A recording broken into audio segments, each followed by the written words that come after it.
Honored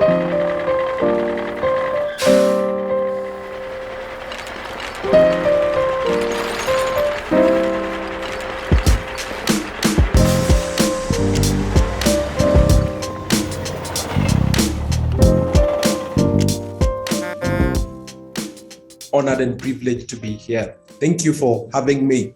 I think before I talk about myself, it's important that I get to spell out the fact that I am a product of many things. I am a product of faith. I am a product of community engagement. I am a product of, so many people, so many processes, and so many events. Maybe now I can get to who I am. My name is Victor Baba Emmanuel Aligo. I am a scholar. I am a practitioner of ADR, mediation to be specific. And I have had the rare privilege of practicing mediation for the last a couple of years, 6 to be specific. And in my journey as a mediator, I've had the unique opportunity of working with not-for-profit organizations, and equally important, I have had the opportunity of working for profit-making corporations or enterprises, if you wish.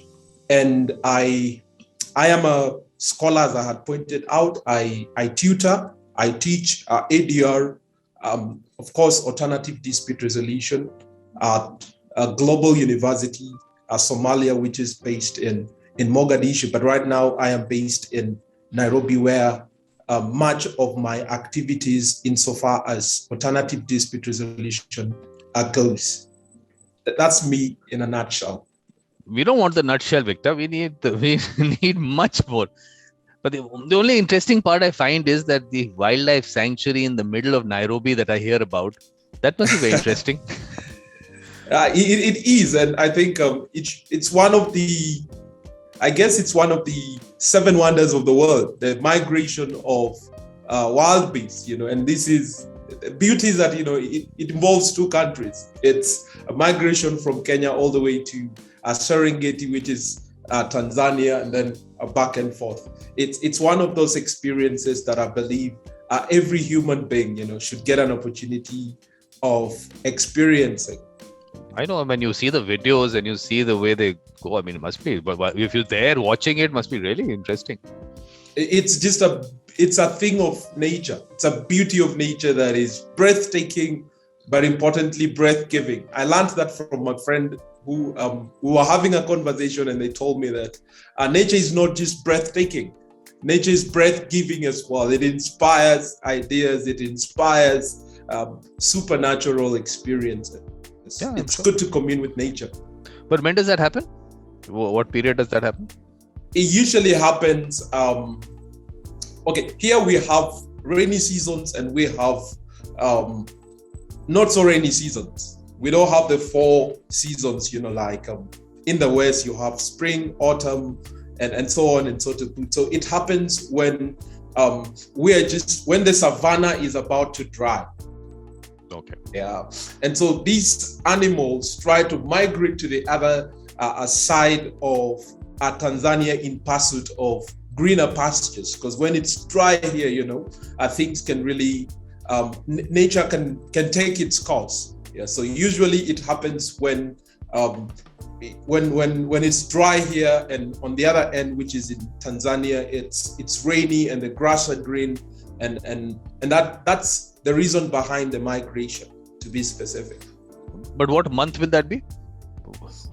It would be around May, June, July. But right now with, global and climate change, it's becoming difficult to, point a finger on that particular period, because naturally here in Nairobi, January should be raining. It shouldn't be raining, but this year it's been raining, which is bizarre. It's out of the ordinary. That tells you that climate change is real, and the deniers of climate change need to wake up to that reality.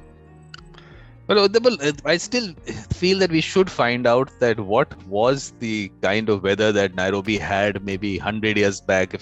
I don't know, we won't have people that old maybe now, But because I used to hear in the hills here, this whole concept of snowfall, the pattern had changed, and suddenly now they're getting snowfall even now in February, sometime March also, which had gone. They were only getting it by December, January, not beyond that in some parts of the hills in India. So that has come back. So when they asked their elders, they said this is the way it used to be.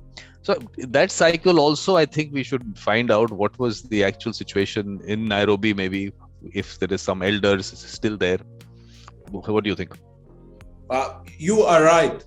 Definitely, we need to look back, look at things now so that we can have a proper assessment and prediction of how tomorrow is going to look like.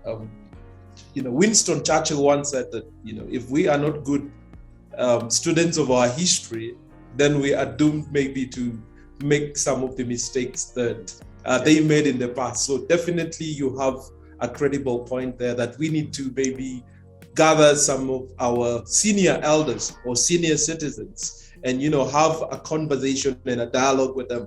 How was the weather 20 years ago? How was it 30 years ago? How was it 50 years ago? And what are some of the lessons that they learned that we can bring into the future? Yeah. But the interesting thing you said about elders, now in terms of mediation, there is the person called James Manjarere. He's doing very interesting work in terms of the elders in communities in communities in various parts of Kenya, and how he's looking at developing the traditional methods, but at the same time sensitizing them on various aspects of what we would call maybe modern mediation, whatever that may be. So yes. I don't know whether have you heard about his work, or have you met him? I'm sure you met him. It's interesting that you bring up that name, because he is like a founding father of alternative dispute resolution, mediation to be specific, in our jurisdiction here at Kenya. And the interesting or fascinating thing is that I learned under his tutelage. He was like a learning tree for me. So I have sat and congregated at his learning feet, and that's how I got into the profession. Because mediation is it's a profession. That we'll discuss. That we'll definitely discuss. This aspect needs to be discussed about whether it's a profession or not. We'll take that up. Sure. But I have had the privilege of looking into his work, and he's very proactive. He has a robust policy of, bringing on board our senior elders, right? In the African fabric or society, everyone plays a critical role. I'm not just saying that the elders play more role compared to other members of the group, but the thing here is that elders play an important role in the African sense of a community, and he has been very proactive in terms of advocacy, in terms of transfer of skills and knowledge. And one of the things that he's actually taught me is the fact that, every human being has the potential of being a mediator. The only thing is that those skills need to be honed. They need to be refined. They need to be harnessed, for lack of a better word. So he's been going around, and I know he's been going beyond the borders of Kenya. He's been doing trainings, of elders in the region. In Sudan, I know he's done a program there. In Tanzania, so he's been, like campaigning across Africa, just to appreciate the fact that some of these traditional mechanisms of dispute resolutions are actually mediation. Only that there are few variations here and there. Like in Kenya, we have these. If you look at the Kenyan constitution, which is the equivalent of a charter, it prescribes or it contemplates traditional mechanisms or avenues of solving disputes. And to date, I can attest to the fact that they work. In some communities, they truly work. And I think the Constitution of Kenya does credible work in appreciating and in acknowledging some of these mechanisms where you have elders come together and you have a dispute being solved. And some disputes would maybe include communal land disputes that range to marital disputes, family disputes, and so on and so to speak. And that just goes to tell you that James Mangarere does an incredible work insofar as mediation, but equally important insofar as traditional mechanisms of dispute resolution. Yeah, because in August and September, I'd organized a symposium, which there were about 100 speakers from about 40 plus countries. So he was there in that symposium, and I found it really interesting what he has spoken. If you get time, please watch it on my YouTube channel. You'll find that video. So I really felt that this is something that needs to go to various parts of the world, because traditional methods of dispute resolution, of collaborative dispute resolution, non-adversarial, let's whatever name we want to call it. The point is that it is mediation in some places. Some places it might not be really mediation. It still might be more about maybe telling them what to do, but still giving them a choice. Those are the aspects that I think, is kind of working on. That yes, that traditional part is there. These people are respected in society. People do go to them. But at the same time, they should also maybe not impose what their solution is. And the interesting thing was that the fact that women are not represented in those traditional societies in the mediation. And he was saying, as mediators also, that's an issue. So he's trying to sensitize them on that also. I don't know whether have you ever gone out and seen the work in any of the communities when he's gone there? Does that work?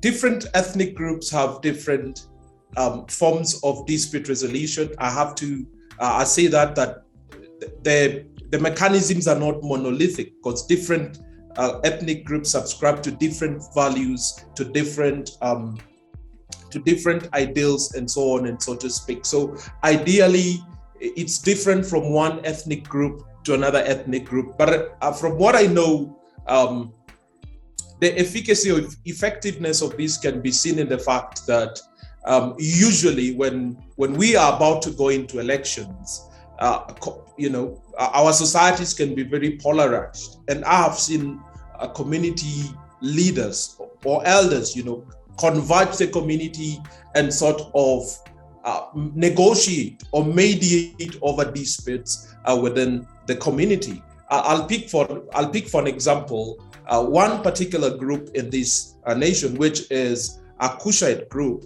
Usually when it comes to elections, they have what they call negotiated democracy. You and I, being lawyers, can tell that democracy is all about competition. And at times, competitions come with excesses. And if these excesses are not accommodated, it can quickly escalate into a conflict that is beyond proportions. So I have seen the device of traditional dispute resolution come into play, where we have a community sitting down and negotiating that at the ballot process, we will have one particular person who is a product of consensus. And I believe that consensus is a byproduct of negotiation and mediation. And even to speak of this from a continental standpoint, the African Union has an institution called the club. It's almost a club, where you have elderly or elder statesmen are coming together by virtue of their experiences, by virtue of their wisdom, by virtue of their practice over the years. And this body, it's a panel. It's a panel of eminent persons. And if you critically examine these people, these are heads of states, former heads of states. These are international civil servants, and by international civil servants, I mean these are people who have worked for organizations like the United Nations, African Union, governments, and so on and so to speak. So this practice has been extrapolated to a continental level, where we have a panel of eminent persons. And these are people who are elderly in age. And if you look at the panel, there is representation of gender. And that's one thing that I have to give to African Union. So that goes to tell you that the practice works. I know it's an age-old ancient practice, but it works today. It works today. Yeah. I think the only thing I feel that to stay relevant, of course, I'm sure they're doing good work, but to stay relevant, I still feel that they need to, in some way, I mean, not just impose what they have, whatever their, maybe that's a viewpoint, but not to impose it. I think that is the little balance that I think they need to have, because otherwise people would maybe, if you impose something, whether people are going to actually accept it over time, or it'll be like, I feel that at some point of time people should be given a choice. I don't know how that works with these elders, but I think that part of it is a little missing in some places. I don't know what the situation there is. I definitely agree. That's a missing puzzle that always or frequently comes across. That at times people's choices might not be represented or appreciated. And if you look at the fabric of an outcome of a mediation process, ideally the outcome should be pegged or based on the choices of the disputants. And that plays an integral role insofar as implementing the decision. Because where choice is deprived, definitely you're going to have issues with implementation and enforcement of a decision that has been arrived at from a negotiation or mediation table. Definitely, that's an area that needs to be worked on. And I think that's what Magarer is trying to do. He's trying to advocate, for some of these practices, if mediation is to lead to its outcome. But only thing before we go, Victor, there's some interesting thing that I'll talk about. But Leila Kamveru is saying, "Go, Victor! Very proud of you." So, thank you. She was my colleague in undergraduate school. So thank you, Leila. Shout outs to you as well. And shout outs to my sister too, Vikram. My sister is a student in India. So shout outs to her as well. Yeah, where is she studying? She's studying in, I don't know the university, but she is based in, she's based in where Mother Teresa used to be. Calcutta, yes. Okay, yes. Nice. So does she tell you good things about India or not? She tells me good things about India. She did her undergraduate in India, and right now she is doing her graduate studies in India. I think that speaks to the fact that she's enjoying her study in India, and she is getting quality education as well. I think we'll also have to go back into history. I think there has been a lot of connection in terms of trade and all between Kenya and India. So I think maybe culturally also a lot of things do travel from here to there. So I think maybe it's not difficult for people to come and live here. Maybe, I don't know, that she'll tell us. I will ask her whenever we meet her. Yes. But on the James Wangereri, what he was saying about that one particular case, you said various kinds of things are settled by these elders and with these communities.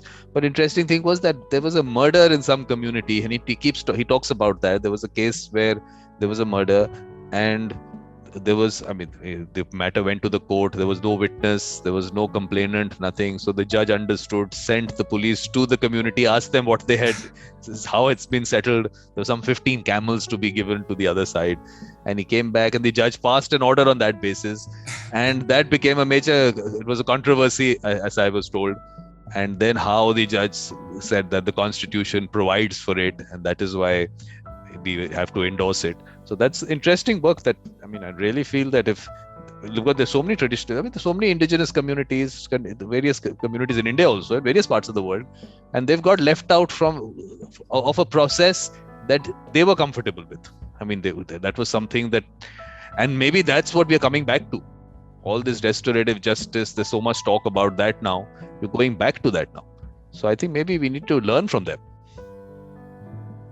very important.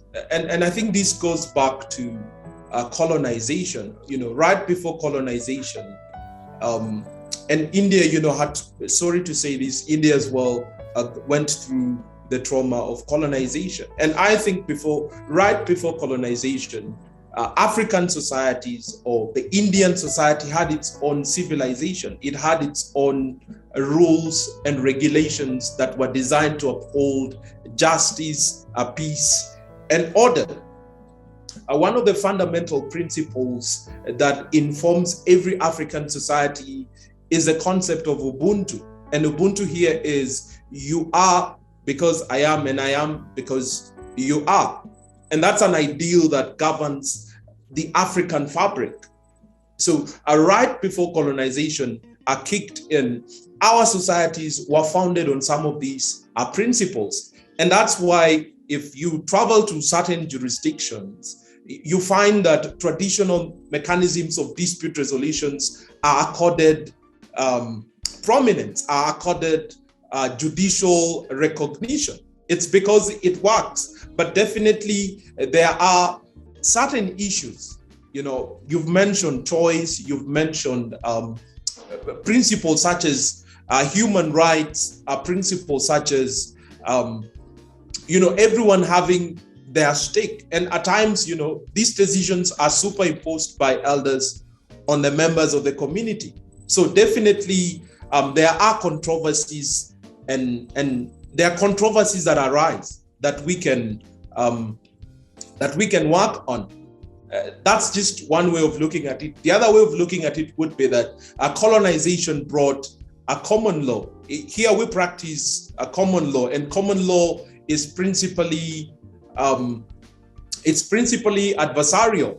It's based on competition. It's based on your rights against my rights. On the other hand, if you look at how our communities function right before colonization, the community was founded on the principle of consensus. It was based on interests. What's the interest of young children? What's the interest of the elderly, the youth, and so on and so to speak? Actually, as a matter of fact, in the African society, life is in three forms. We have the unborn, we have the born, and then we have the unborn, we have the born, and the living, right? And all these interest groups are perfectly represented. Yep. Yeah. So the community functions in a way that interests of the unborn are well articulated and well represented and respected. And the same goes for the living and the dead. So this is a practice that I'm trying to say that we just need to work on it. There's a metaphor that you don't throw away the baby with the dirty water. Yeah. Yes. No, but I'm telling you this. In terms of colonization, I don't know whether you might not have gone through my website also. I've put out something called Vision 2026. So I put out various points, and I feel that colonization has been a major factor in terms of dispute resolution, which we have to undo a lot. So this is mediatorvikram.com. So in that, if you go down on Vision 2026, so there you will. I put out some pointer. There was some mediation visionary, and that I've got that there. But this aspect, decolonization, this is what we really need to do, because I don't know. Obviously, the mindset over time, the conditioning that happens, that disputes have to be resolved in courts, and lawyers have to be part of it in some way. So I just want, we have to undo a lot there, and the effect of it, you can see the effect of it. Changing that mindset, over hundreds of years, what people have been conditioned to, we need to, but I feel that's a very important thing that needs to be discussed, because when I see what's happening with mediation in the court system, for me, that's an aspect of colonization. The courts have nothing to do with mediation. It's a totally different process, because you've connected it, because you are inefficient and you feel that you want your caseload to go down. You've connected two things, which I think is sending the worst message it can. And that, I think, is still that whole colonization thing, that judiciary can do what they want. They can I mean, of course, I'll talk about it. Keep repeating this. You'll hear me talking about this so much because I really feel that's the biggest issue for mediation not developing. But we'll get into that. But on this thing that you said about, we were talking about the elders and telling people what to do and people not having a choice.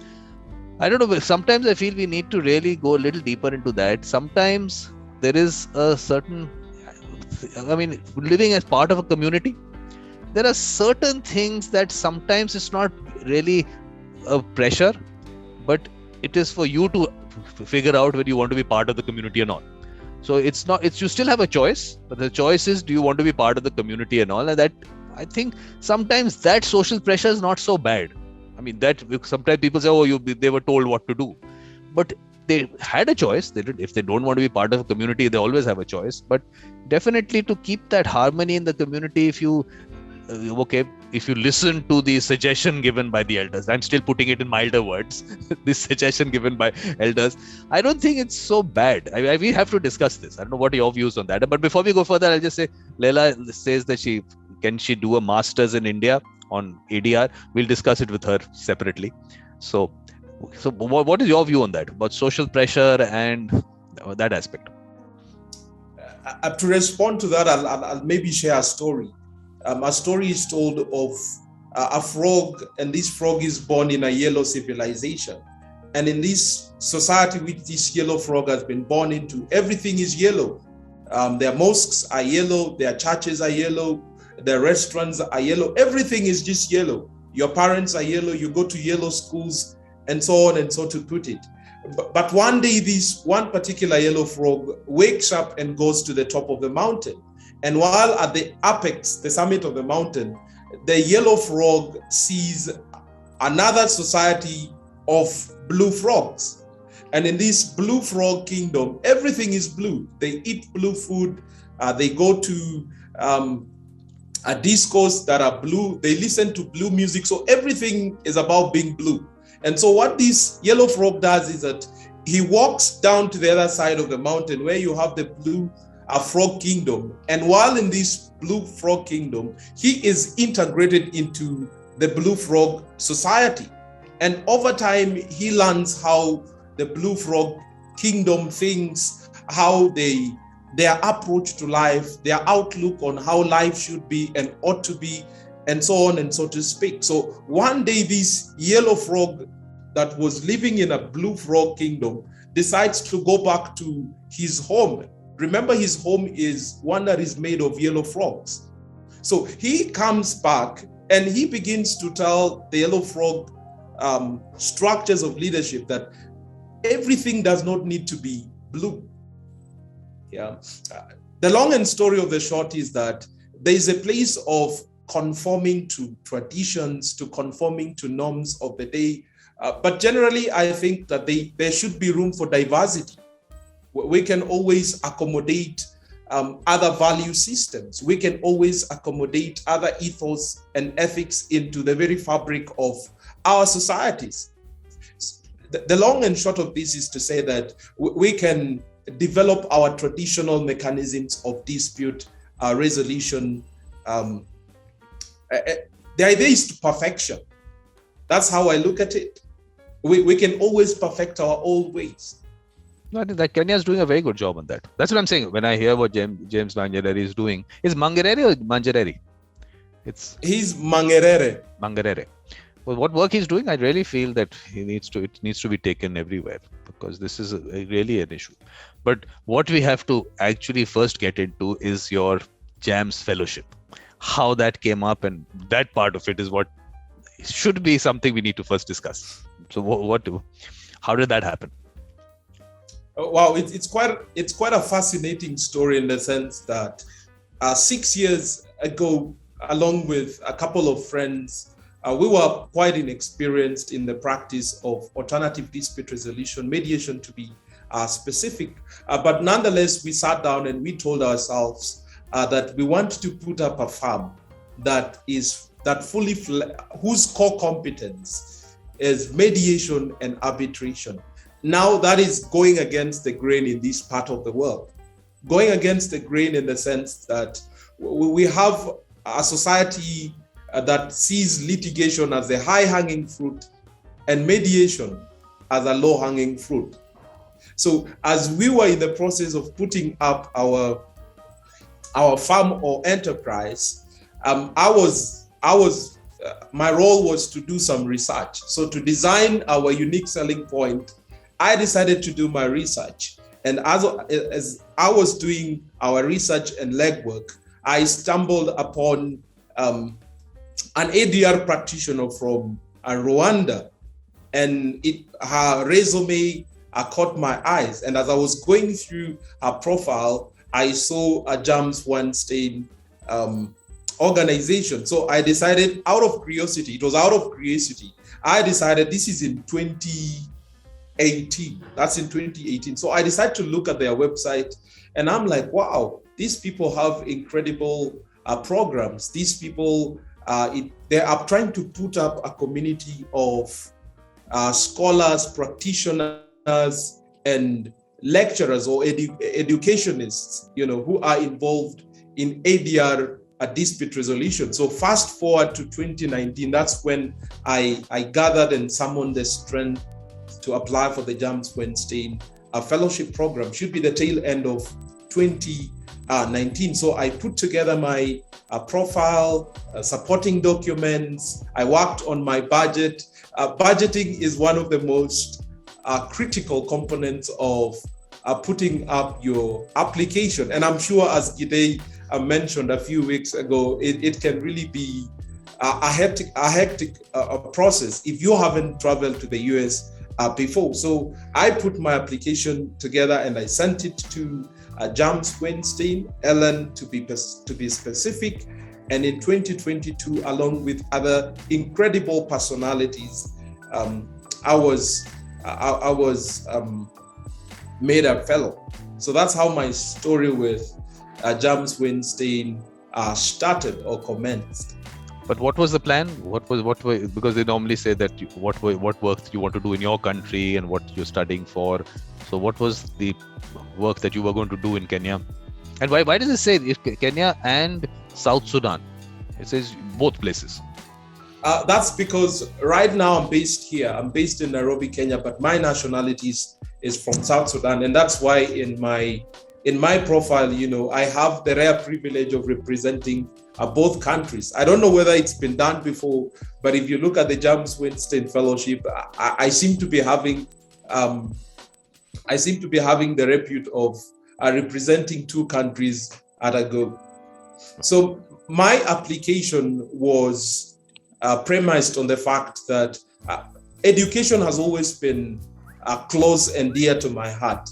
My application was centered on, getting knowledge, acquiring knowledge. If you look at the American jurisdiction, ADR and mediation has been around for quite a long time. Whereas you come to this part of the world, sub-Saharan Africa to be specific, mediation is still at its infancy, if not embryonic phase, because to date, we still don't have statutes or legislations that govern the practice of mediation in this part of the world.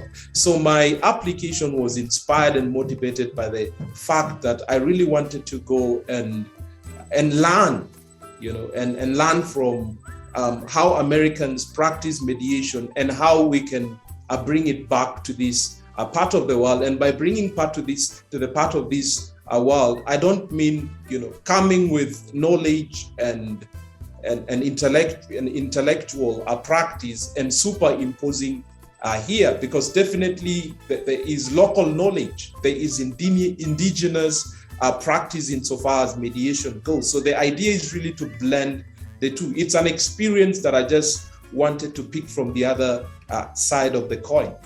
I know you know the concept of the side of the coin. It's always important to see the other side of the coin. So that's what motivated my application for the James Weinstein program. I just wanted to get to see the other side of the coin. How is ADR practiced in the United States? And how can we improve it here? How can we take it to the next level in sub-Saharan Africa? And definitely one of the things that I incorporated in my application was the fact that I really want to spread the gospel of mediation across Africa. Because this is something that you'll have to tell us, because obviously, which is a good thing that you're saying, they're not superimposing it. But today, if you want to look back and you say, look, these are things which obviously you learn from there. Okay, this is what they're doing there, but this doesn't work here. And whatever else, whatever thoughts that you got on that, how were you looking at it when you came back after you went through whatever you saw there? Actually, interesting enough, our applications coincided with COVID-19. And fortunately or unfortunately, we are yet to travel to the US. So hopefully, maybe around August, fingers of course crossed, we might travel to the US for our fellowship program. But over the years, we've been gathering and commuting on Zoom, and we've been having interesting conversations. And one of the things that I think stands out for me, I don't know how the other fellows think, but just speaking for myself, is our diversity.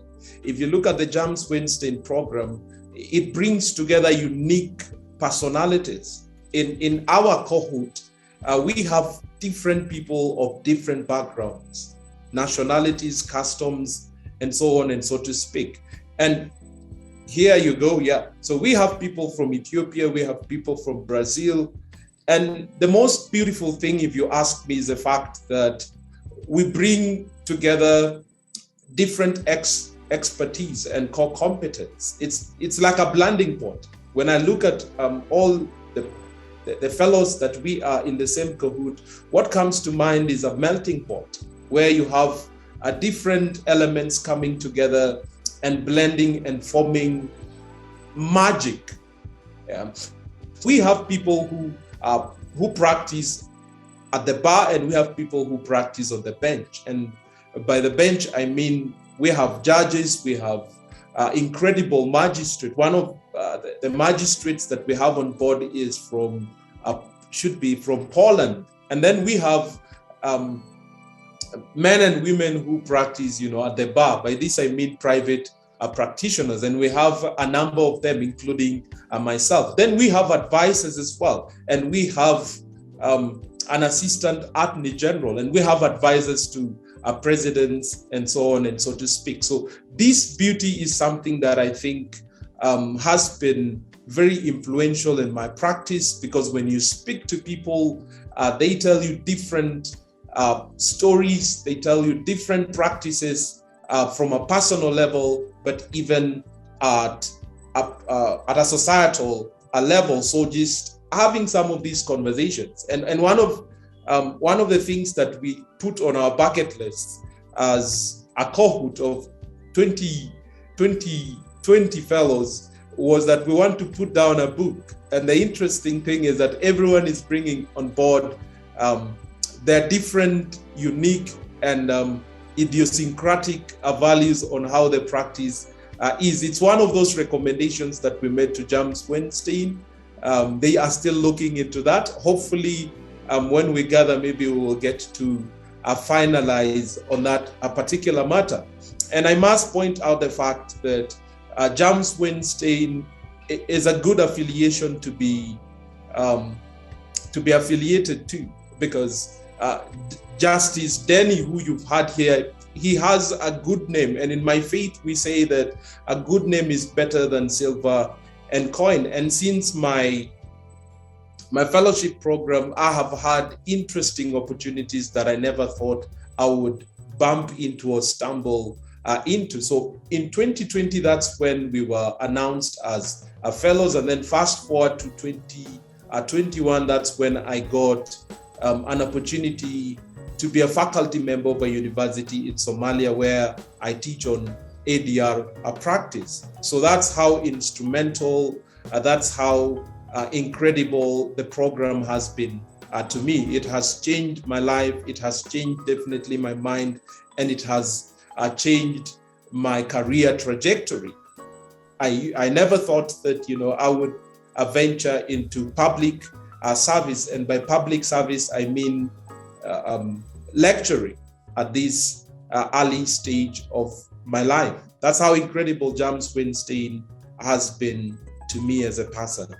But Victor, it's not going to be so easy. You have to elaborate on that, exactly what the learnings were from each one of those people in your cohort, also what the learnings from them was, and your exposure to, I don't know, what all did you do? I mean, you've actually, in whatever, be a Zoom call or whatever, you actually sat through a mediation or various mediations, that what learnings from that, and with the interaction with other people. You have to elaborate on that. That'll be interesting. Usually we would commune together over Zoom meetings, and we would have subject matter experts. We would have actually panelists. We've had a number of panelists. We've had the director of law program at Stanford coming. We've had Bruce Edwards, who runs the Bruce Edwards Academy on Mediation. They have been coming, and we've had interesting conversations and dialogues on how to groom yourself as a mediator, because mediation is fairly new to other parts of the world. So we've been going through, for instance, the psychology of mediation, which all too frequently is not taught in law school. It's not taught in mediation professional trainings. So those are some of the things that we've been looking at. How your personality plays a role in your mediation practice. Because truth be told, if we had the same case, if a similar case was presented to you, Vikram, and to me, I trust you may, how we reach to the outcome might be the same, but how we reach to the outcome might not be the same. There are definitely going to be nuances and variations that our personality or our biases will play into the process. But that does not take away the fact that there's a procedure that guides how mediation should be done. So we've been looking into some of those issues. And for me personally, actually putting together a curriculum, I have had the opportunity of consulting with some of my cohort members who are senior, who are experienced, who've been lecturing, who've been developing content on ADR for quite some time. So that's one of the things that I think I have benefited out of. The ability to speak to some of these fellows at a personal level, where you get to compare your notes, where you get to exchange ideas, where you get to exchange content. That's how great it has been to me. And right now, I'm working on actually putting together a short training on conflict resolution and management. And as I put together and piece together my literature, I am widely consulting with some of my fellows. Yeah. So beyond James Weinstein, we've developed bonds, we've developed networks that have been very instrumental in our practice. But I mean, in terms of when you said different personality and the way you approach it, one thing that again, you'll hear me saying this number of times, the heart, soul, and spirituality, they play a very important role in mediation, and which is something which is not obviously spoken about, whatever they call it training. For me, that is also an issue. But do you really have to train people? These are people who already have that seed in them. And can you train them? They have the skill, like you said, honing the skill. That's a different aspect. But people think they can put the skill in them. But I say there is so much more around it. And one aspect is, of course, like I said, heart, soul, and spirituality. Do you have anything that you have ever looked into in this aspect? I think before going to law school, I was always fascinated by the works of Dr. Martin Luther King. Dr. Martin Luther King has learned a lot from Mahatma Gandhi. I know the practice of Satyagraha, which is a practice that the whole idealism of Mahatma Gandhi was built on. So going to law school, I had already read books by some of these incredible icons, men that I think shaped the course of the 20th century. Mahatma Gandhi, Dr. Martin Luther King, Nelson Mandela. So going to law school, I already had a few details about these personalities and their ideals and value system. And then on top of these, I am a man of faith. And my faith is all about nonviolence. My faith is all about advocating for peace. My faith is all about extending an olive branch to the other side. So when I put together all these pieces, they have informed my practice. They have informed my practice. And I keep on saying that my practice, my model of practice of mediation is different compared to what I was taught in law school or what I was taught during my professional training, all because of some of these interesting characters that shaped my life. Because I don't know whether you went through my YouTube channel. On the 9th, we had a discussion on Mahatma Gandhi and mediation. That's right. So that continues. So you have to be part of the next one. All right. Thank you. I'll tell you the date. For that. I think it's 26th of March. I think so. I'll just have a look at that. But you must be part, because this is something that I feel we need to have lots of conversations. Maybe we can have Martin Luther King and mediation. We can have that also. Oh, yes. We seriously need to do that. I mean, we'll do that as a separate one. So I think that's on 23rd of March, 7:30 India time. You have to be part of the discussion. Thank you. I look forward to that. And to tell you how Mahatma Gandhi has influence and changed the world, in one of the local chartered in one of the public universities in Kenya, Nairobi University to be specific, there's a Mahatma Gandhi Center. And every other year they convene annually to talk about the legacy of Mahatma Gandhi, which I think is one that is endearing. Yeah. Maybe it's time we had a Mahatma Gandhi fellowship or scholarship program. And I'm saying this because I know there's a Nelson Mandela fellowship scholarship program. There's a Dr. Martin Luther King. So that some of these practices are not lost over time. Absolutely. I think the fact that the humanistic approach to mediation, that part of it is a totally different way of going about it. And for me, the problem is that the institutional mediation is what is largely spoken about in the mediation world. It's a kind of a box which goes around the world. People take that same thing, various institutions and everything. I think we really have to put numbers to it, that actually there are no numbers on that institutional thing, but that's what you think is mediation. There is so much more which is happening in terms of mediation in families, in communities, which is a totally different approach. Those people who are respected in society, they are actually doing it all the time. It's happening.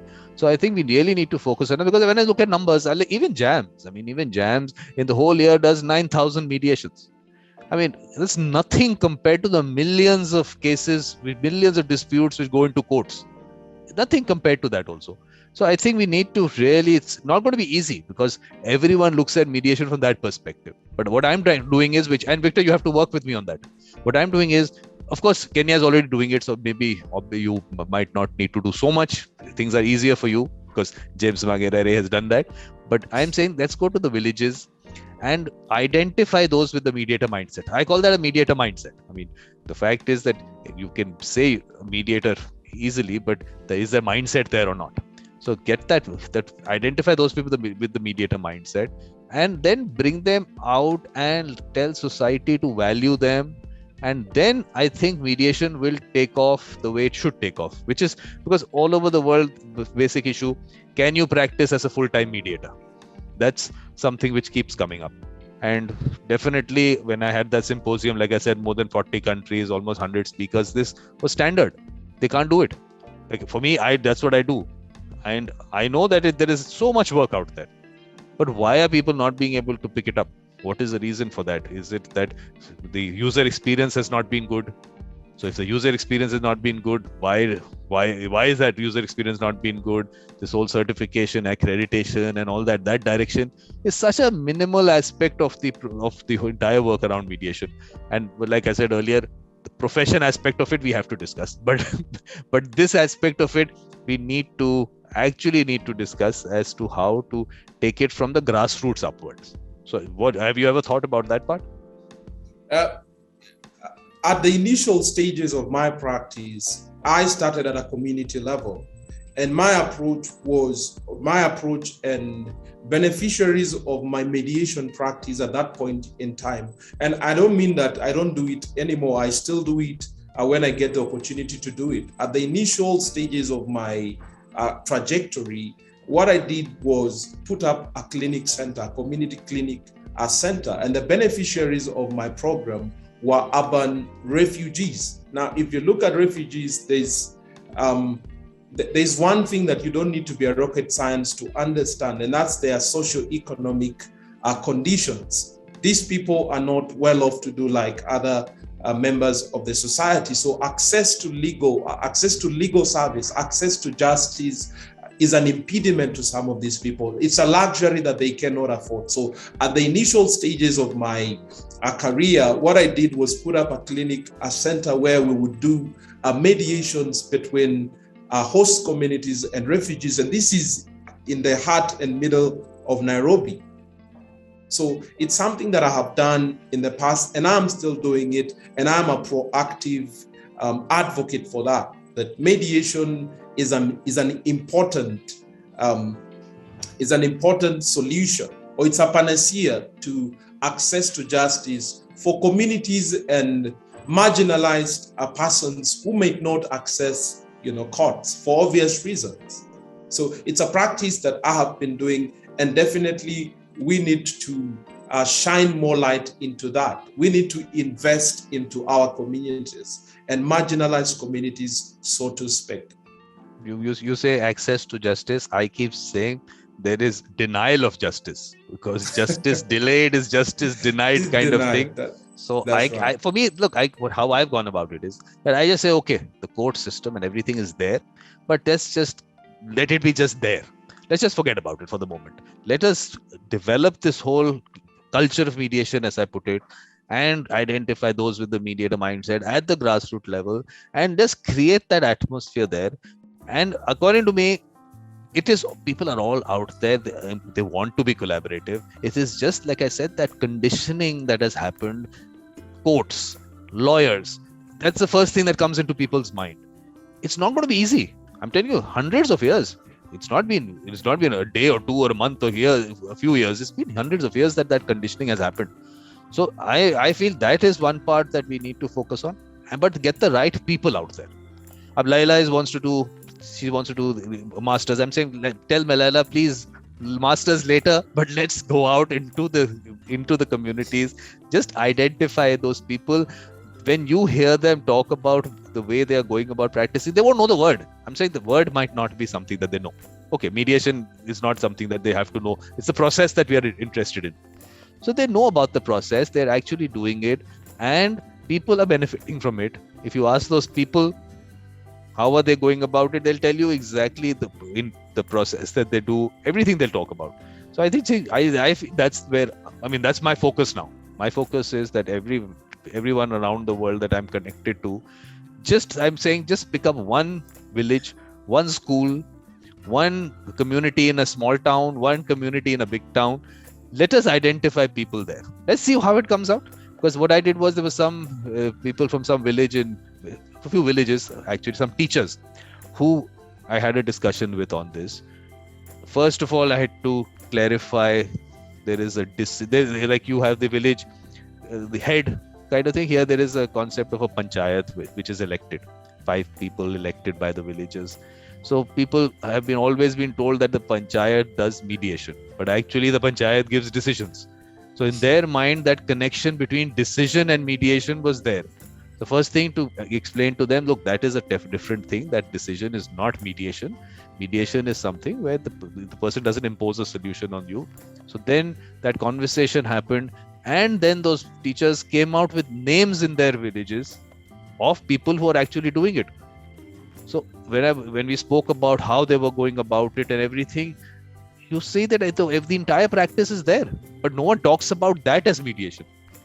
The whole concept of discussing mediation has gone to a totally different direction, into some formal kind of thing which happens somewhere in some room somewhere. No, it doesn't have to be. It can happen anywhere. So like they were talking about this one particular individual.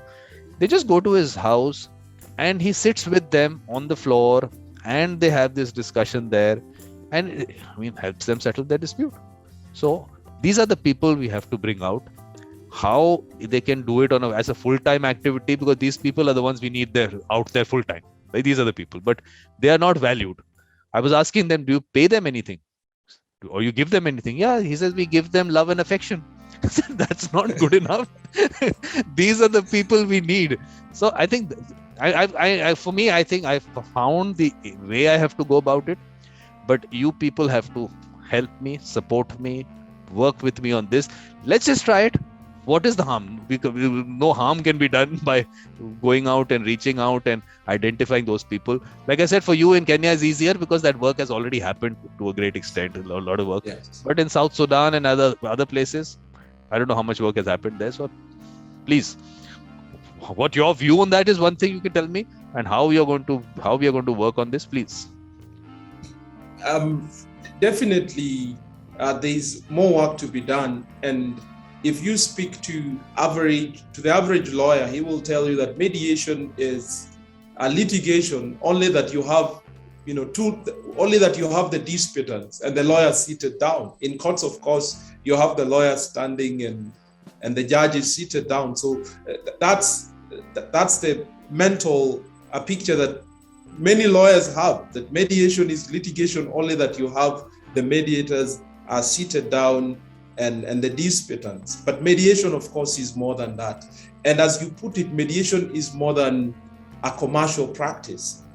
It's an activity that needs to be out there in the world. And who better to take it out there than you and me? And myself coming into this, maybe I can promise to share my ideas, my experience, and purvey knowledge, because from my faith, we say that, the best solution is where you teach the fisherman how to fish, not to give him fish. So if we want to spread and propagate the gospel of mediation out there to men and women who are at the fringe of our societies, I think what better way to do it than teaching them on how to fish. And that is something that I'm actively doing it right now in Somalia. Mediation is fairly new. It's a practice that needs to be developed. And by mediation, I mean the contemporary practice of mediation. Definitely, the Somalian society has its own traditional indigenous forms of dispute resolution. But one of the things that I'm trying to do is introduce an entrenched mediation practice. And I'm working with a fellow at the James Weinstein. We are trying to put up a mediation lab in one of the universities in Somalia as a pilot study. And maybe 2 years or 3 years down the line, who knows, maybe we can take it to South Sudan. We can maybe bring it here in Kenya. We can take it elsewhere. So the idea here is to invest more into education and quality education. I think we can't have the conversation on taking mediation to the ends of the world without education, because education has to be the specific purpose vehicle. It's going to be the medium, because our goal here is to teach more fishermen, not to give fishermen fish. That's how I look at it. But what kind of education are you looking at? How are you looking at it? I blend, like I told you, I don't just impose what I know or what I have gathered elsewhere. What I try as much as possible to do is blend, what do we have locally? One of the conversations that right now we are having as a continent is on decolonization. What avenues can we use to decolonize information, decolonize knowledge, decolonize some of these practices? And the best way to do it is through localism. And by localism, I mean adopting indigenous practices and knowledge, because these are practices that have stood the test of time.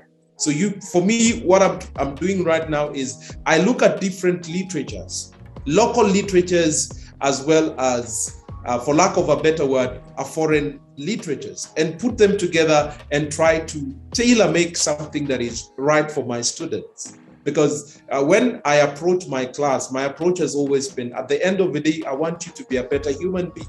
If you are married, I want you to be a better husband. If you are a father, I want you to be a better father to your daughter or to your son. I want you to be a better law-abiding citizen. That's how I curate my classes. And before I get to have my class, usually that's part and parcel of my housekeeping.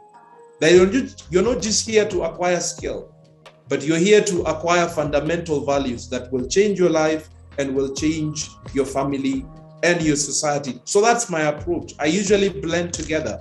And in my blending, I try as much as possible to curate and tailor-make and design a course that is relevant to my students.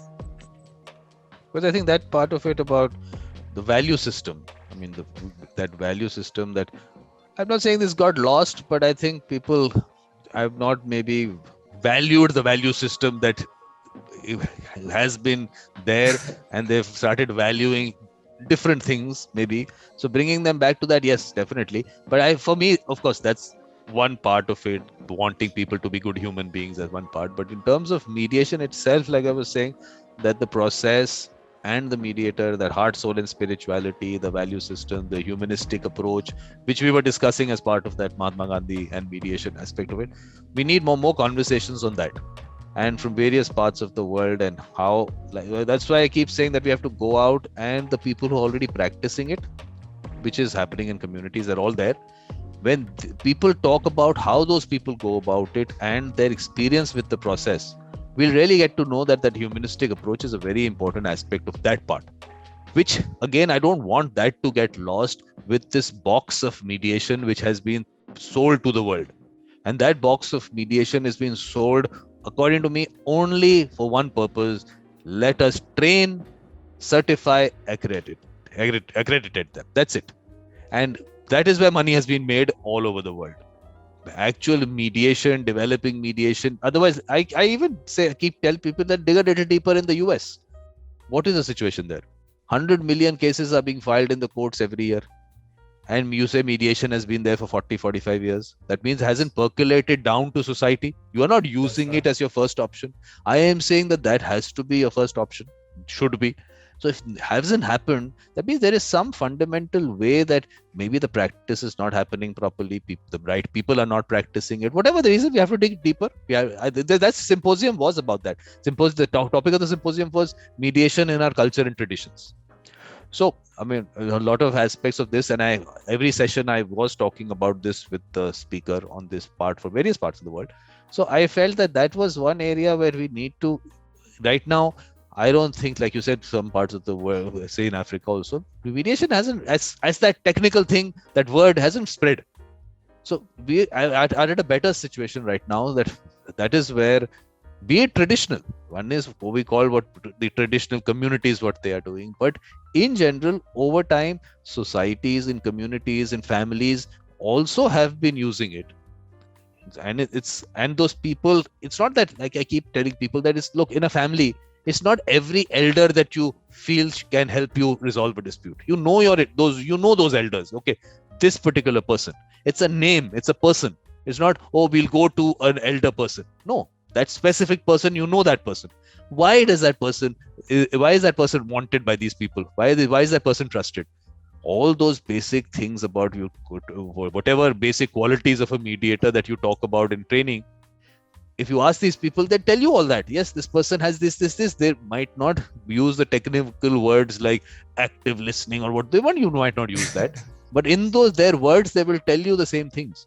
So I'm saying, if that whole thing is out there, I keep again the profession part of it. I was saying I'm going to discuss with you, and on my website also, in those pointers in terms of Vision 2026, I'd written profession there. But then I said, look, it's a way of life. So now I have said way of life, and in front of profession, I put a question mark. It's open to discussion. I'm not saying that it's something that I'm putting down as, okay, this is the gospel truth. But this is how I put it down now. So way of life, profession, we'll discuss this. So all these things are going to be, we'll have discussions on. But this part on the decolonization, okay, 15 September is conference starts. We have a conference on that day. But in April, we'll have a little symposium kind of thing to discuss it. So again, now you've got two events that you have to be part of. Wow.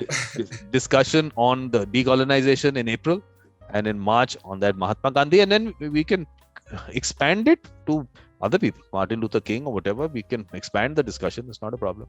So I just feel that if whatever way we have to go about it, I have been telling people, oh, we have technology at our disposal. What if we just circulate WhatsApp messages? People circulate all kinds of messages on WhatsApp. Let's just put out one kind of a questionnaire. Not even one questionnaire. I say just one question. Is there someone that you know who helps people resolve their disputes in your family or community or wherever? In your workplace, maybe in your workplace also, wherever. So in your group of friends, just tell us those names. Let's get those names out. Let's start bringing them into maybe Zoom meetings. Let's start having discussions with them, and the people who have benefited from it. Let's have discussions with them how they felt that they went about it, the process, and then that's the way I was, this mediators collective that I've put out, which I'm getting people in.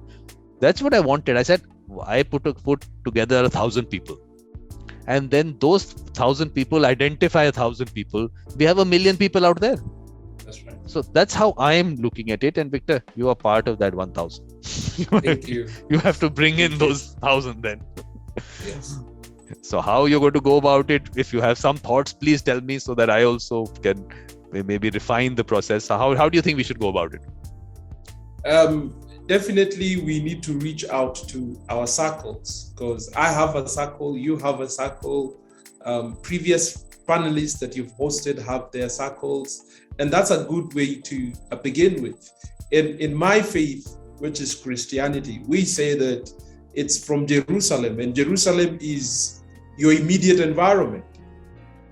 Evangelism begins from your immediate environment to other environments. Yeah. Charity begins from home. Definitely, we need to preach the gospel of mediation to our immediate environment. And then from our immediate environment, we have a launch pad that we can take it to other places. And that's what we are doing with tech. And I think technology is key to this. If we are to go beyond borders, and I know there are programs and there are initiatives, mediation beyond our borders, right? So we just need to, sit down and become more deliberate and intentional that we want to take this practice out there. And I'm seeing it in this part of the world because from a faith perspective, our clergymen, sheikhs, and the likes, they do incredible role insofar as resolving disputes between church members, between community members, between couples, between married people. At times, commercial disputes to appear on their desks. And so I believe that they do an incredible role insofar as that. We just need to bring them on board. We need to assimilate them into the community of mediators, which you and I are. I think that would be my preposition or opinion on that. Well, I tell you what, in the symposium, there was a speaker from Israel. So he was talking about the same thing, that you have these priests and the rabbis who have been trusted by communities, but the way they go about it maybe sometimes might not feel like mediation to the parties because, like I said, maybe a choice given or not given, whatever. So he was saying, let's have a concept of a co-mediation where one so-called modern mediator and a so-called traditional mediator, they co-mediate, so they can balance out those things, that the negatives of each of them, because the biggest issue is that the person has to be trusted and neutral. And the important part of that trust is you can't put that trust. You can't just introduce someone and say, oh, trust this person. It's not going to happen that way. So if we can actually combine these, that's one way of going about it. I mean, I'm saying that's an interesting thought. So have a look at those sessions. I'll tell you the names and the people. So this is something that's in one way of going about it. But I just feel that even the people whom I say have the mediator mindset, they are actually not pressurizing people. The people themselves reach their settlement on their own. That whole concept of that again, you'll hear me say this in various shows, that there is a certain energy that a person brings. Heart, soul, and spirituality is one aspect. That energy part of it, that energy part, the energy field and everything, you can't gauge it. So it's never discussed as part of mediation and the process.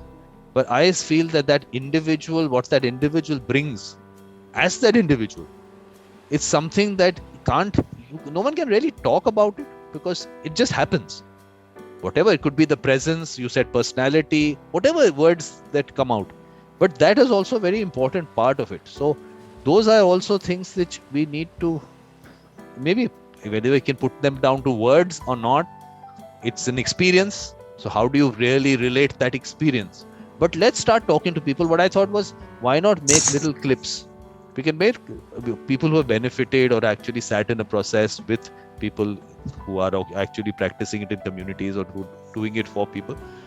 Just a little clip by them, and when you listen to them, you'll actually find out that, look, this is a very nice way of going about it. They're doing an excellent job. Why do we need to change it? I mean, why are we wanting to bring a certain, what we call modern or contemporary, whatever word you might use? Why do I want to bring it when it's happening perfectly well? It's just that it has got lost out for various reasons. First of all, the structure of society has changed over time. Community, the whole concept of community has changed. That part of it. Urbanization has made a difference there. So even families within families, that whole concept of nuclear families developing. I also tell people that, look, earlier you had these elders, people went to them, they helped you resolve the dispute. Today, the way the society has got structured, those people are not there. That is why a third party has to come in from outside. Actually, we are not required as third parties coming in. You already had those people. So that change of the structure of society and everything definitely has changed things. So it's not now just about telling people about mediation. Is actually, maybe we have a role to actually bring communities together. Maybe that part also we have to play. The whole concept of putting the society in a structure where collaborative aspect of various things, not just dispute resolution, just living together, those things. So that role of mediators, I think, because Ken Cloak had put down some 10 points, which you'll find on my website. You'll find so there's a section called Celebrating Ken Cloak. So he had put down that role of mediators. So that we have an important role to play, but I keep saying that once the person's stomach is full, only then can you expect them to do other things. Here, mediation is not giving them that kind of as a full-time mediator, they can't practice. How do you expect them to really do other things? So that part we need to also discuss. But at this point of time, because you are frozen, as I see it, maybe up till then I'll just go through whatever is happening in February in a part of my events.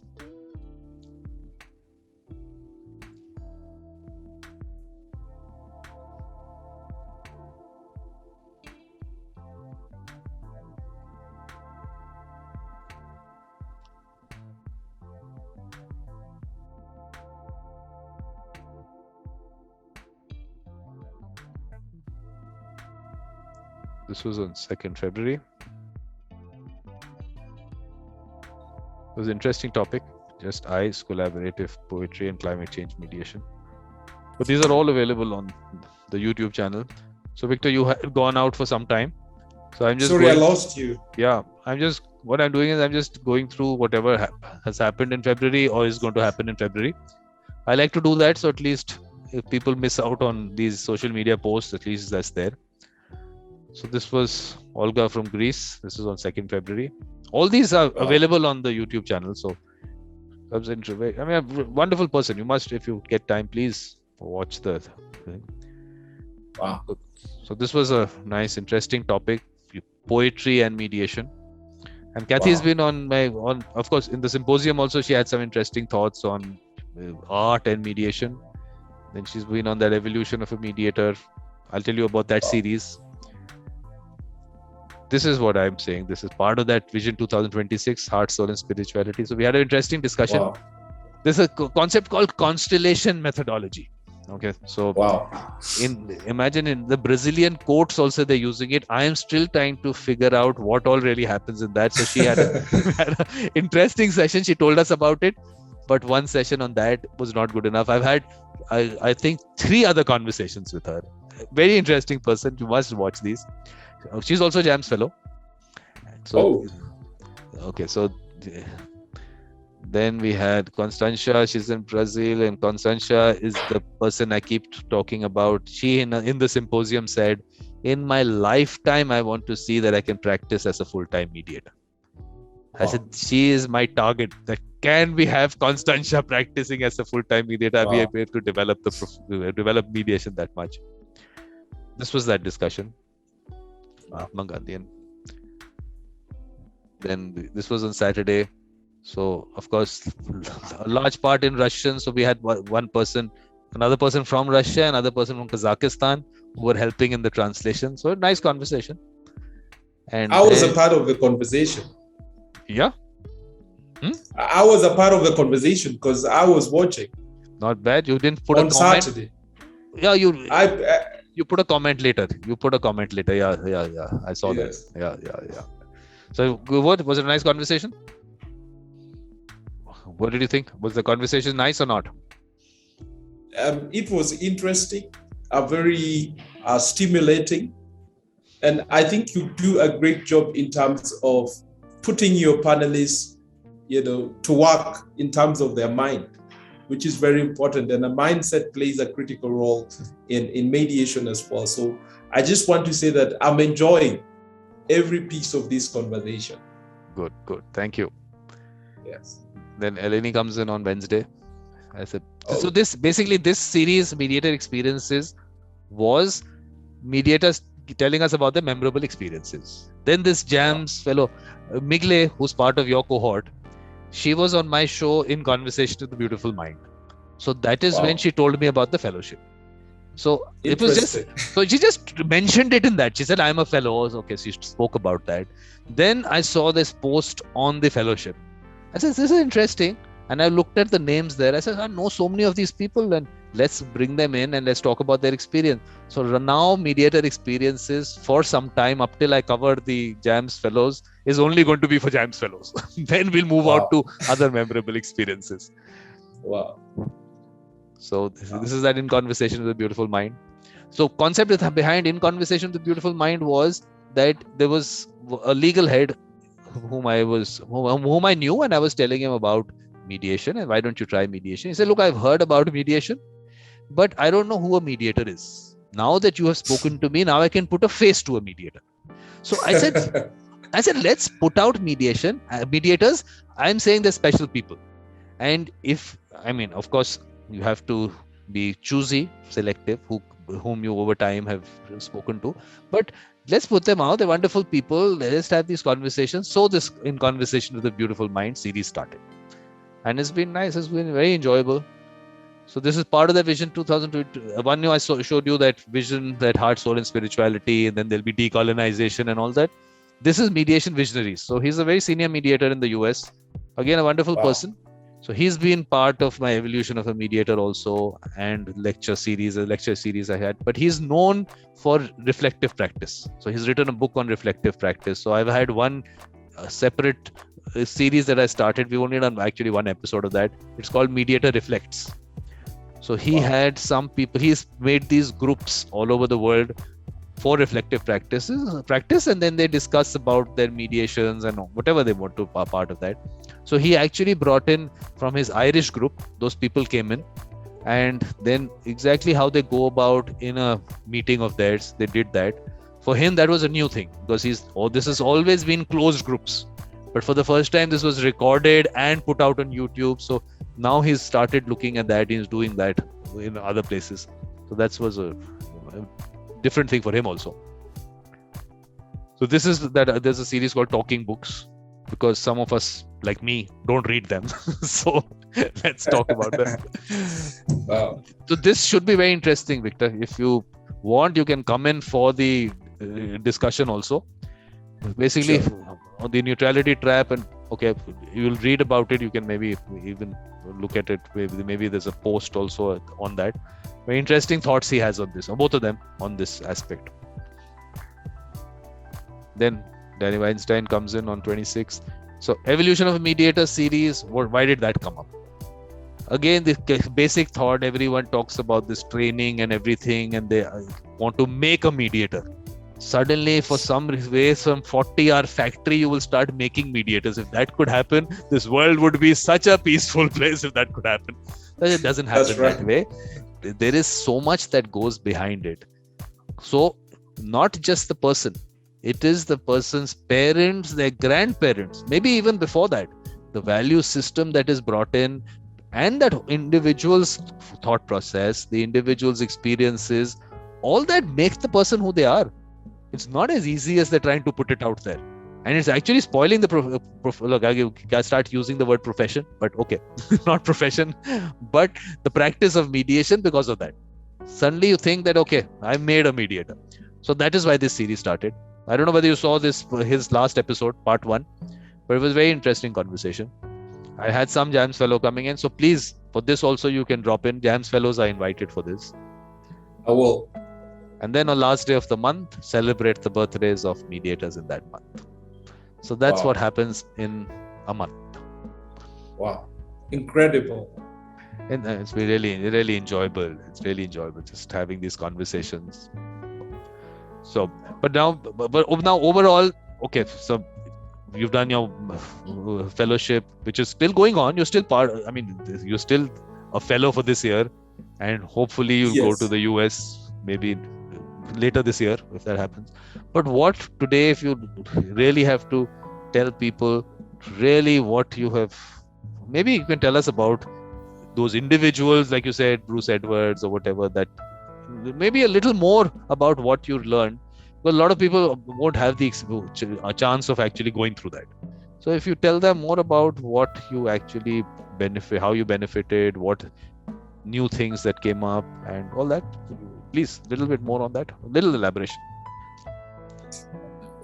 I think one of the incredible things that is shaping economies, that is shaping how we live right now is networks.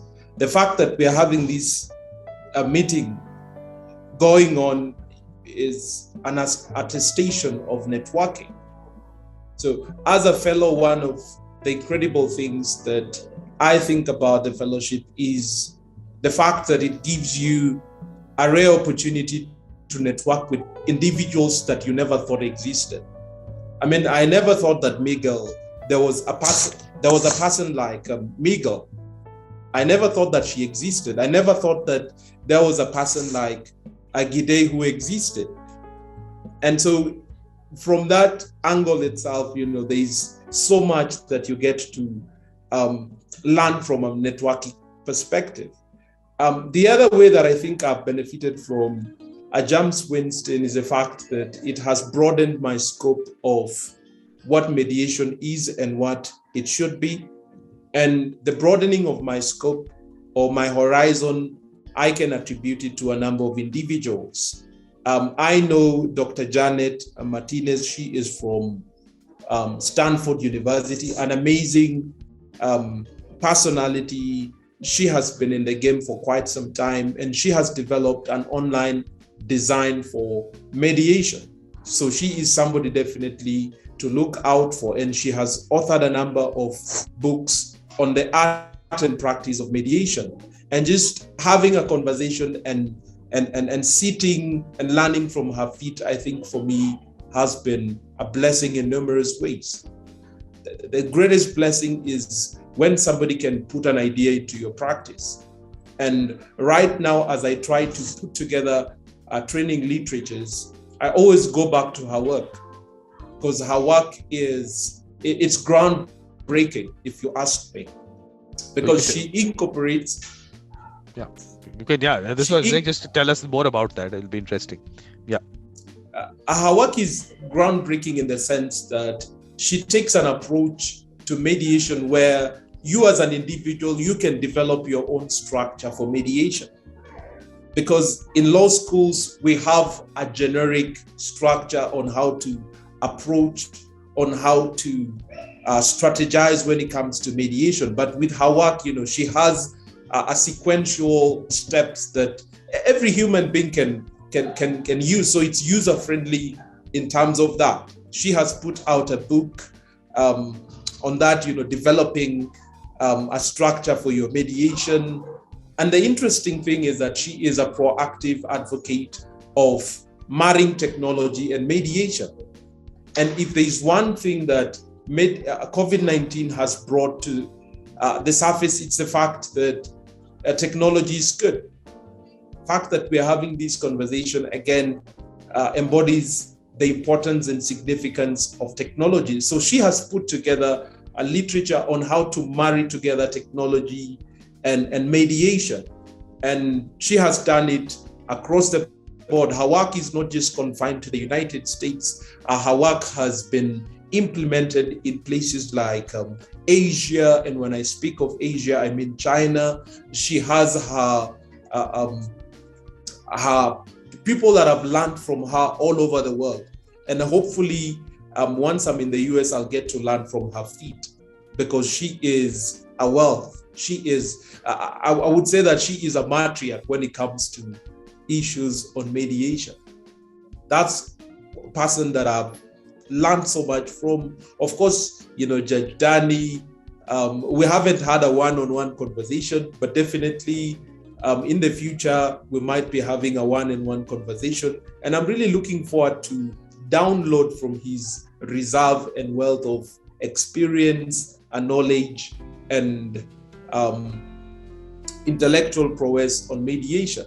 And then, of course, we have the fellows, which I pointed out that we have these side WhatsApp talks where we're always keeping tabs, is trying to know how are things in Ethiopia, how is the situation in Maldives, because we are a broad array of fellows from different parts of the world. And at times, we get into conversations that are not necessarily related to our discipline or to our profession.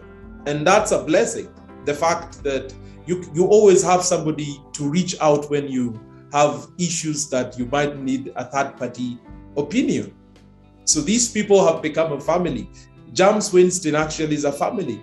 And in this family, we have senior fellows and we have junior fellows. Because Lilith had come for that, for the evolution of a mediator, that with Judge Weinstein. So she was there. And of course, Bigley has been part of that in conversation and in the symposium, and she's been around. And in mediator experience also, she's a big part. So it's interesting thoughts, but you have to elaborate more. I'm trying to make you elaborate more about what these people, if you say from the people in your cohort, what is it that, because look, a lot of people don't have that chance of dealing with people from other parts of the world and what thoughts they have. So that's why I've been trying to make you elaborate on that, so that people can actually pick up what you've had the chance of experiencing. Let them get a chance to maybe just get to know whatever you can, as much elaboration as you can. I think one of the things that is forthcoming is the fact that these people are extremely busy, but despite all that, they still create, time to listen to other people. Lilith, and shout out to Lilith. Lilith, she is a presidential advisor, and that comes with its own hustle and bustle. But despite that, we still get to create moments and opportunities where we just get to say hi and get to know how are things from your end, which is, and I think these are basic things that all too often we take for granted. The fact that, in the middle of the week, I can just pick my phone and text Mediator Vikram, hey, how are you? What's up? How are things happening in India? To me, that's a great deal, because it means that I have a community of people who care about me, a community of people who have my best interests at heart.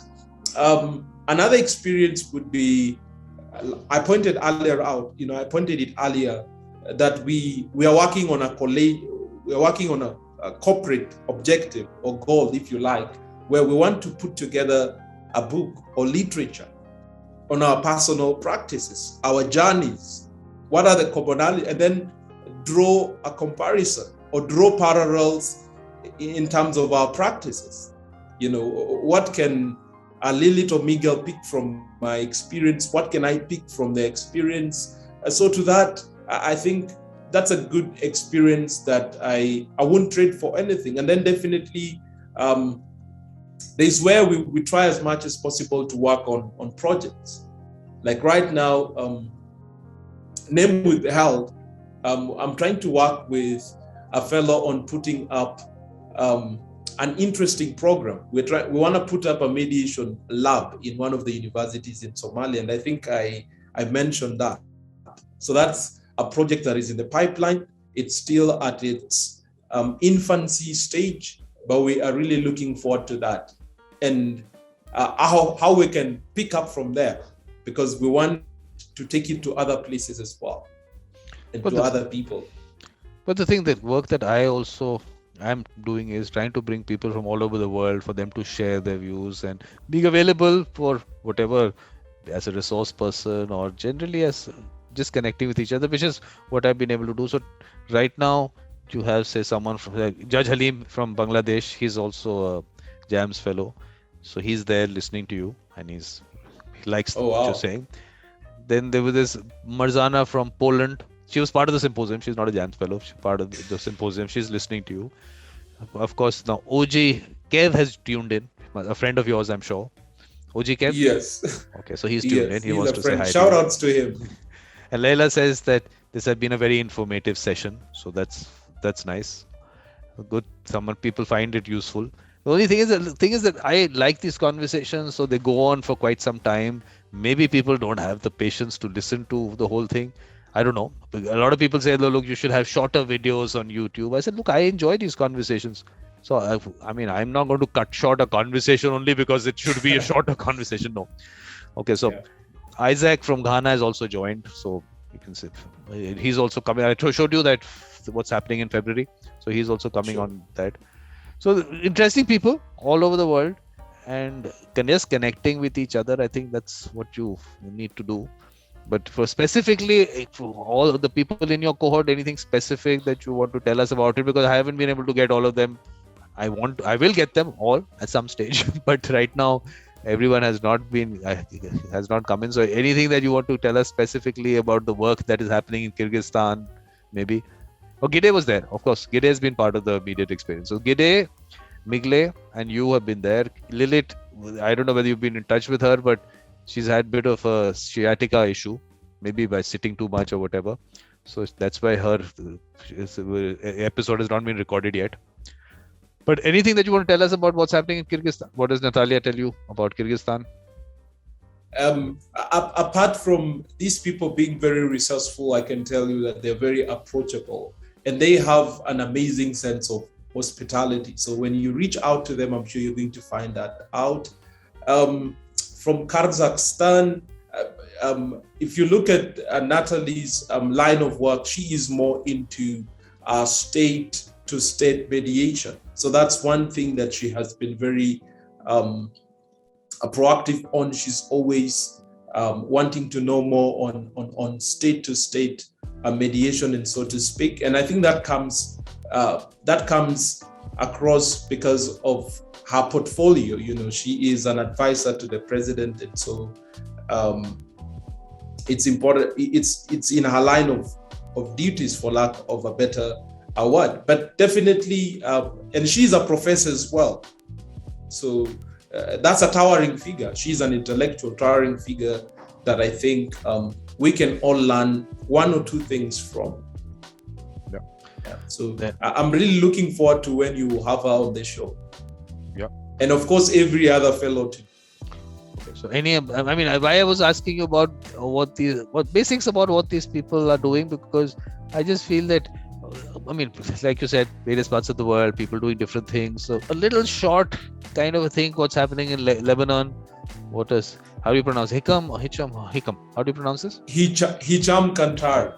Hicham. So what is happening in Lebanon in terms of mediation?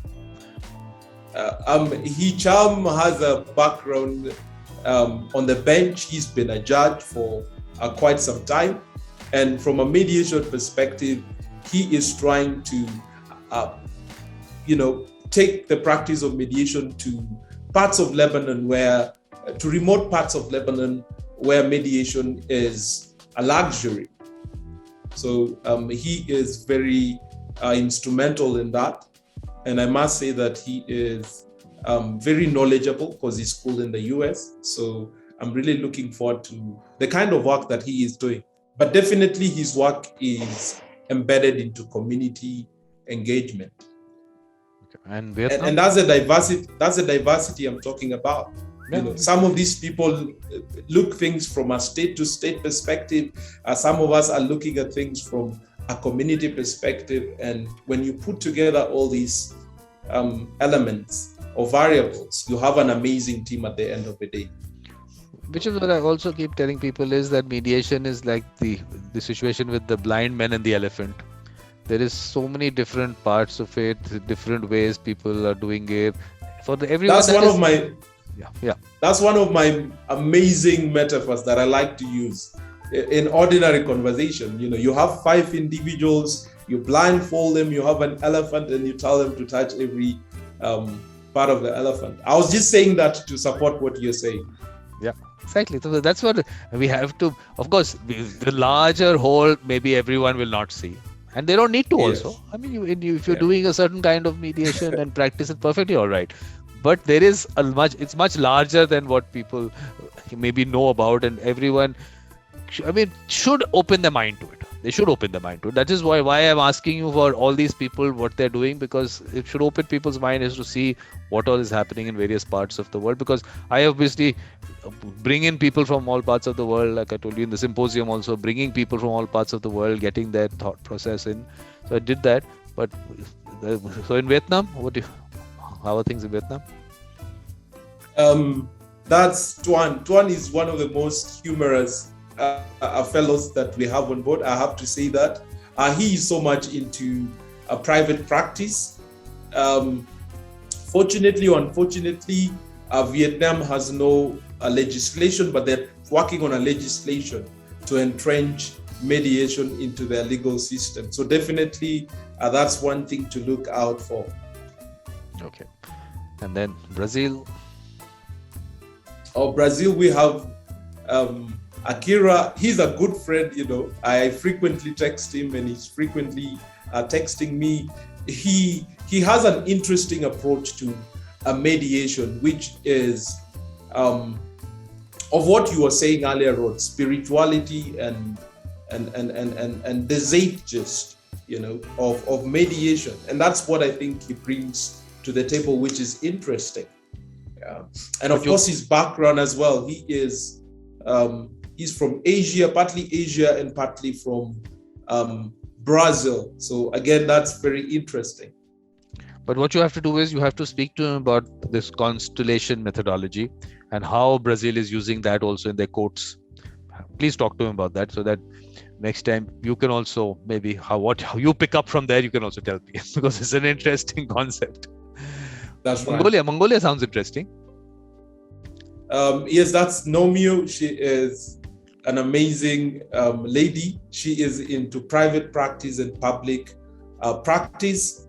And when she was coming initially for James Weinstein, I have to say that she had an inclination towards arbitration. So James Weinstein has sort of baptized her to a mediator. And she's doing incredible things in Mongolia in terms of working on legislation. She is, I think, proactively engaged in working out a legislation for mediation. But she is somebody that I... Yeah. No, please. And she... Oh, sorry. No, please finish. We were saying something. I was just about to say that she is somebody that I really look up to insofar as her work.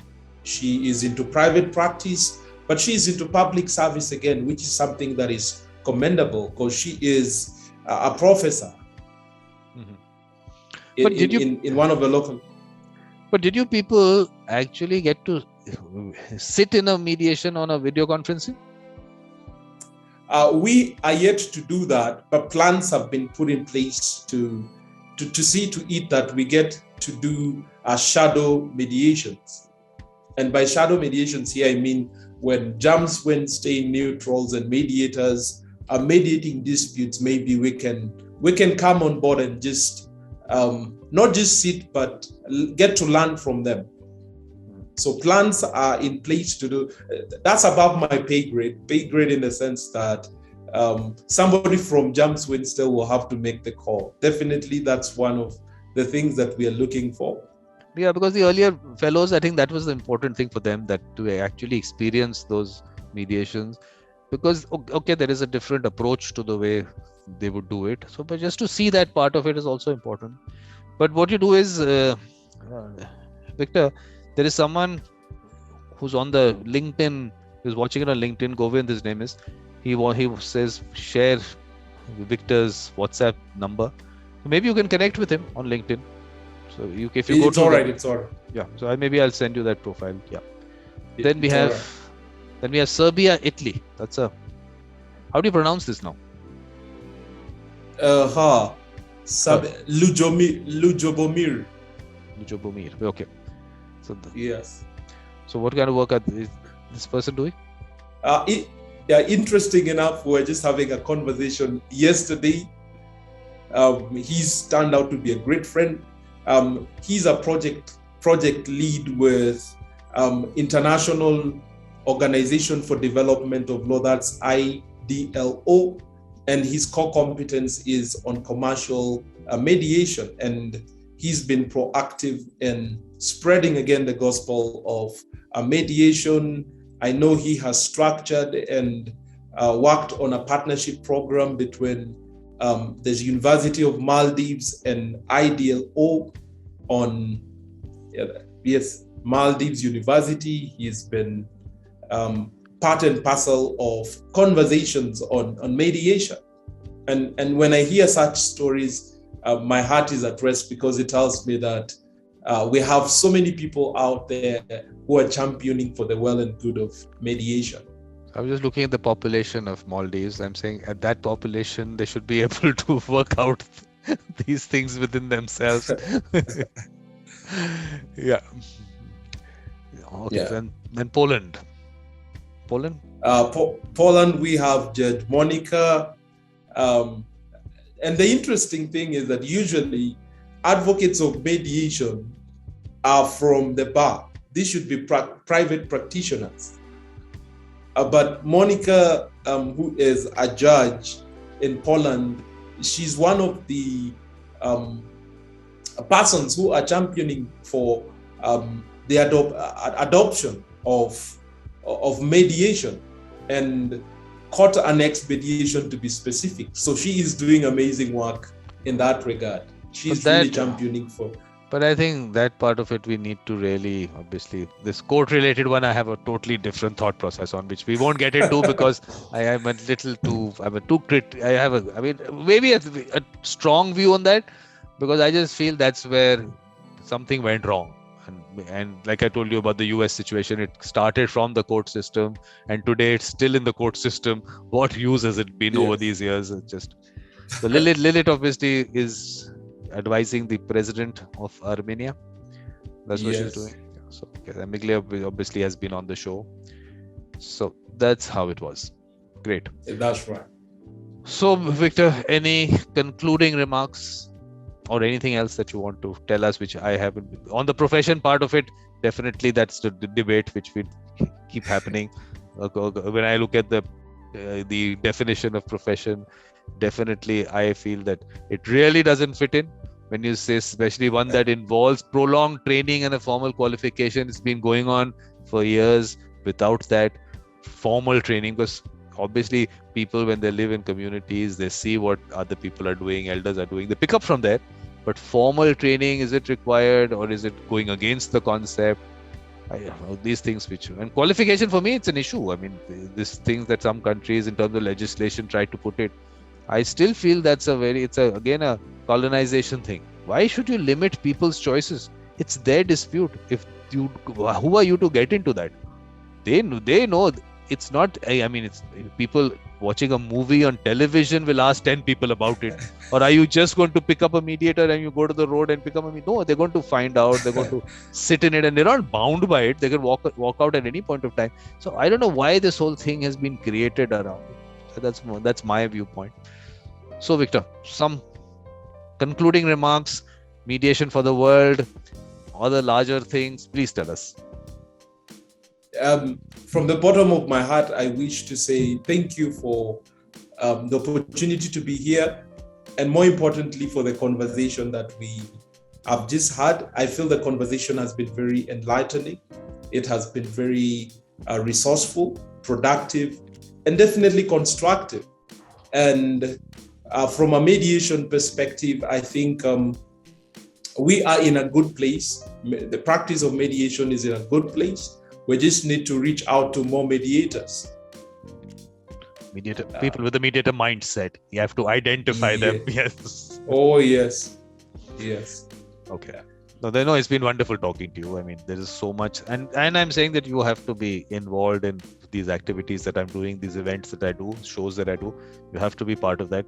Of course, you have to take out time for it, because this is the way we're going to reach out to people. And then after that you'll have your YouTube channel, you'll be doing your shows, you'll be doing your conversations. The whole idea was that let's all do this. We'll reach out to people, yes, and we'll bring out the right people, and then we'll take them with us. It'll be interesting. So sure. Thank you very much, Victor. Namaste. Very nice talking to you. And at this stage, what I'll do is I'll stop the recording and the